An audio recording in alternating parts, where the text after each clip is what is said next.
Hi everyone, welcome back to my channel Achieving Alpha and welcome back to another episode of Smart Money Analysis for today, that is 1st of June 2021.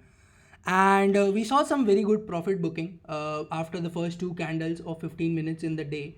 And it looked like the profit booking could intensify, but the global markets were showing some really good strength, and I think that's what held us. But more or less, we opened a little gap up and then we came down, then we consolidated and we ended the day. And that's how it has been. Like, if you have a very good gap up or a gap down, then the markets will mostly show some movement till the afternoon session and will most probably consolidate. So, this is what we saw. Let's have a look at the option chain to understand what was the activity throughout the day. So first of all, this is the daily candle. So you can see that after four green daily candles, we have one red candle, and the adjusted closing is somewhere around 15,570. So that's what we can see here. And basically, this particular trend line is very important because this is the trend line that we have been taking support from since March. We breached it a couple of times, but again, we were trading above this comfortably. So this will be an important trend line. The first important support for Nifty from here on would be at 15,220, and before that it would be 15,340, where a gap filling is also pending, and subsequently these are the supports at which you can have a look. So this is for Nifty. Let me show you the option chain for Nifty and let's try to understand what happened today. So this is the option chain for Nifty for the 3rd June of expiry. Interestingly, you will see that today some put unwinding is what we saw. So 15,400, which had the highest OI yesterday, saw some unwinding today. Maybe people are a little bit afraid of the wild move which Nifty was giving. So you can see that these are some of the big red candles that we saw after the first two candles. And it's of course like when there are too many put writers, so some of the down move should be expected because the PCR becomes overbought, and that's when you should expect that some sort of correction is required because you cannot expect a one side movement. So that will not happen, and that generally does not happen after rallying continuously for the past 4 days and having some really good gap ups. We need to take a break and we need a technical correction if we want to believe that this particular rally will sustain. So that's the first thing. And Nifty futures was trading basically at a discount yesterday, but today again it is in some mild premium, although not a lot. It's like a 40-point premium, but it's a decent premium. But you can clearly see that the volumes on the selling side are much more intense than those on the buying side. So that's the first thing. Another interesting thing is that USD INR has seen some really good recovery and it has taken up really good support in this particular area. So if I show you the daily chart of USD INR, so this was a very strong demand zone and you see that we have taken up good bounce from this particular zone. So that's the first thing. Bank Nifty again has been looking pretty much weak. Okay, let me switch this to 15 minutes. And yes, it has been looking weak. So you can see again big red candles here. But more or less it was also consolidating between 35,250 to 35,500. So again, some move here is also expected. And generally, when a lot of consolidation happens prior to an expiry, you can expect some really good moves on the expiry. So that's the thing. Let's quickly have a look at the max pain and the PCR. So the PCR, I clearly told you yesterday, that was looking overbought, and that's why you saw some correction and a reduction in PCR. The max pain is at 15,550, so that's what we can see. Let's quickly have a look at, okay, let's first try to understand what is the highest OI. That's something that we forgot. So you can see that the highest OI is back at 15,000. So some confidence of the put writers seems to have been shattered and they are trying to exit. And some really good call writing is what we saw today. Although the highest OI is still at 16,000, but 15,600 saw some very good writing today. So that's something that we need to note. So let's move to Bank Nifty. Bank Nifty, again you will see some unwinding of puts by the put writers. Now we basically need to see what sort of percentage of this unwinding was by the smart money or whether it was by retailers. That's something which we will confirm in the data. And again here the highest OI on the put side seems to be almost at 34,000. So again, people have unwounded their positions and they're basically trying to exit because see, there has been too much rally in the last 4 days, and it's of course that if at all a correction come, it will be a fierce one. And the highest OI on the call side happens to be at 35,500, And again, you will see that comparatively today, the addition on the call side has been more aggressive than that on the put side.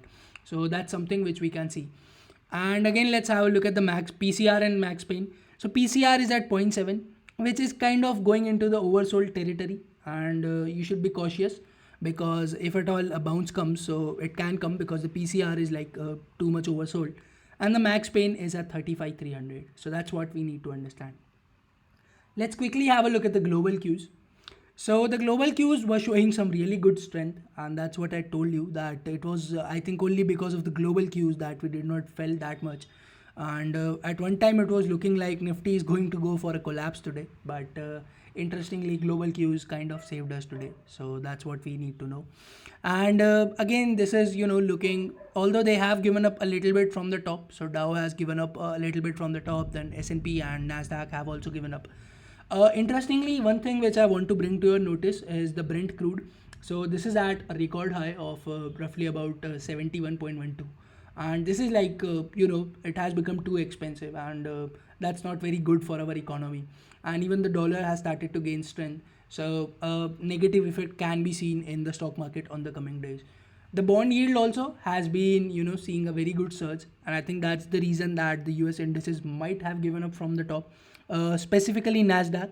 So you will see that Dow and S&P are relatively stronger. Nasdaq is still looking weak. DAX again saw some really good strength and again hit a fresh all-time high today, which is 15,683. And FTSE and CAC were also looking strong. So everything overall was looking strong today globally. Although Asian indices, the Nikkei 225, which is the index for Japan, is not showing that much strength. But let's see how do things turn up. SGX Nifty as of now is trading around 15,642. But you should not really consider this looking this at the evening, because you can see that the volumes are very less. So it's only, you can see that 100 200 contracts, that is really less volume in the T+1 session of SGX Nifty. Let's quickly have a look at the FII DII data and try to understand what has been the activity on that front. So this is the activity in the cash market. Again, this is something which I have been mentioning, that the confidence is not visible. So one day the FII bought for basically 2200 crores, and again they have sold for 450 crores, and the DIIs are buying negligible amounts. So overall this is looking negative, not too much negative, but you can consider it to be neutral to mild negative. I would only be confident once I see continuous buying from FII and significant buying for at least 3 or 4 days. Unless that happens, I am not very confident on the cash market activity. And you need to understand that in spite of the net selling by the institutions in the month of May, we have hit a fresh all-time high. And now you can understand that who is the driver of this particular rally. Obviously, it's retail and HNIs. So let's have a look at the derivatives data and try to understand the activity there. So this is the data for 1st of June. The net long in index futures has dropped by roughly, it is almost the same, but it has dropped by roughly about 0.4%. And you need to understand that more longs have been added today. The shorts have also been added, but the addition in longs is much more compared to the shorts. And this is really cautious, although this is looking quite bullish, but too much bullishness becomes overbought, and then some correction happens. And whenever that correction happens, it's a fierce one. You can imagine if in a day or two, if they drop this even by 10%, so you will see some very good correction in the index. And that will certainly happen. A lot of you might be cheering up this particular rally, but one day will come when the correction will be really good.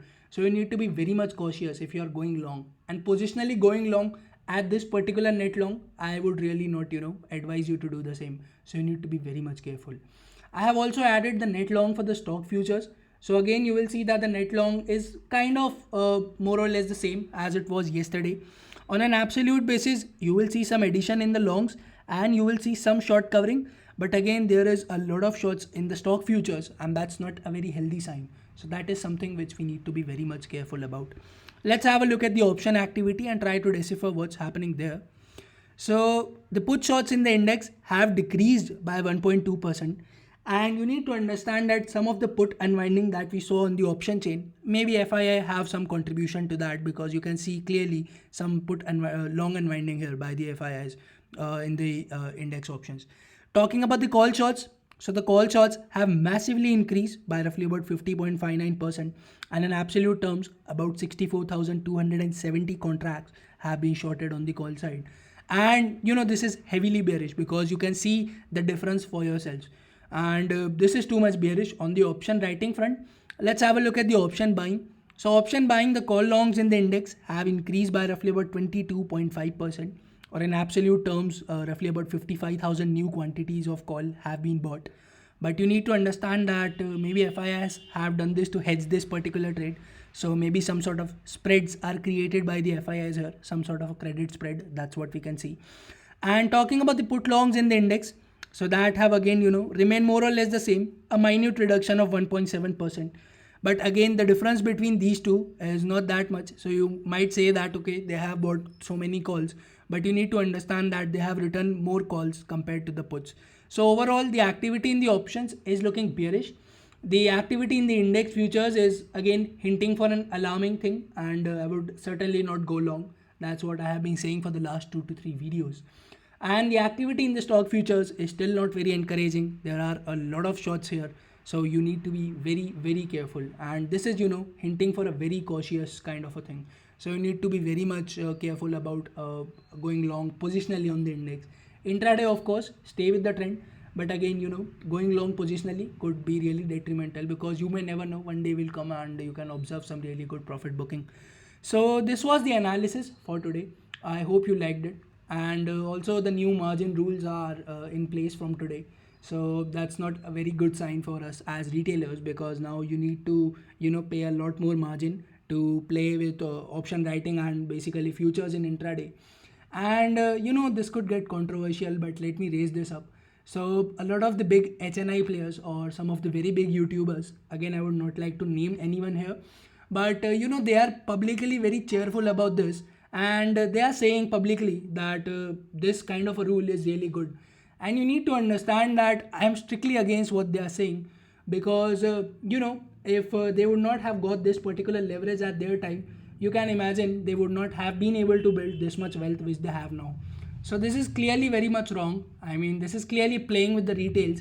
And the HNIs are also trying to clearly say that retail is kind of a fool, and they are option buyers. And as long as the retail is buying options, these HNIs are what are making good amount of money. So this is really bad, and I really did not expect this from a very famous YouTuber having over 500k subscribers. But this is not the right way to sort of come and say something about this, because it seems like he is on the SEBI side, and it is clearly evident that SEBI is not in the favor of retailers. So again, this is something which is not very much good. Again, I would not like to name, but just putting in my 2 cents on the overall situation. So this is it for this video then. I hope you enjoyed this particular video, and if you did, please consider pressing the like button. And if you are new here and coming here for the first time, subscribe to this channel for more such content. Thank you so much for sticking around till the end. Have a good day, take care, and bye-bye.